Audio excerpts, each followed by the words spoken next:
Here are my 3 reasons why the Miami Dolphins will reach the AFC Championship game this year. Go on. Reason number 1 why the Dolphins are going to be playing in the AFC Championship game is because it's year number 2 of the Adam Gase era. Look, I've been to all of these buildings over the past few years. There'd be no more exciting, more demanding, more invigorating building to be in than the one they've got down in Davie, Florida. And that is because of their head coach. This guy is 39 years old, and last year the Dolphins were just scratching the surface before Ryan Tannehill's injury submarined their season. It may sound like a backhanded compliment, but what they've got going down there, it's like a college team, and he is like a college coach. And for whatever reason, they're buying in. You'd think that these adults would be rolling their eyes, but it's a college atmosphere, and he holds everybody accountable and tells them, your job isn't safe. Your job is not safe. Last year, they released 2 starting offensive linemen during the season because Gase wasn't happy with the way they were playing. He gets the very most out of his players. And the fact that no one is talking about the Dolphins right now, that's exactly what this guy does to fuel the fire and get them going. Over the last 11 games of last year, the Dolphins were 3rd in the league in rushing. They had the 3rd best turnover ratio.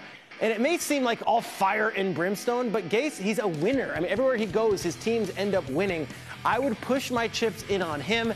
And I would push my chips on the fact that they are being disrespected in the media. Like, we talk about them here on the show just a little bit. Just a little bit. You hear from Dolphins fans like, why don't you talk about us?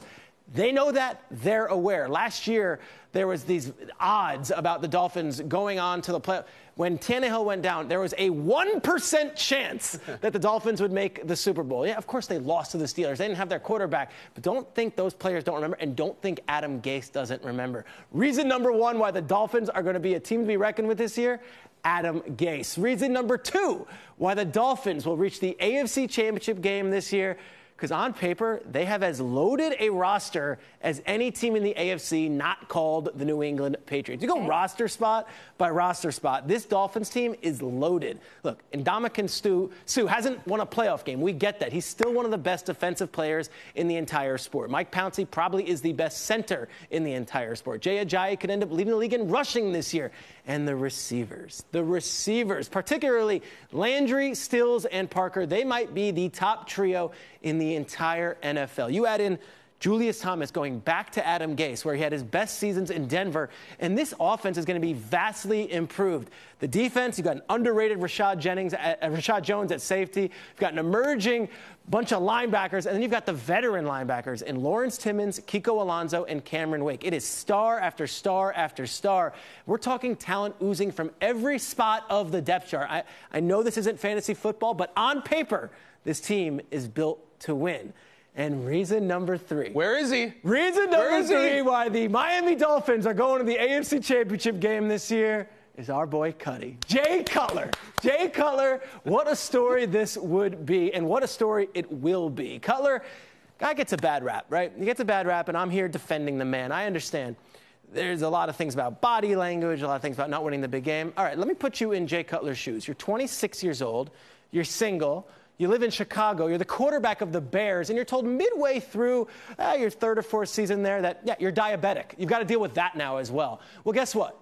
You might not handle that great, and you might not figure that's a lot to handle, and you might not be able to just move on.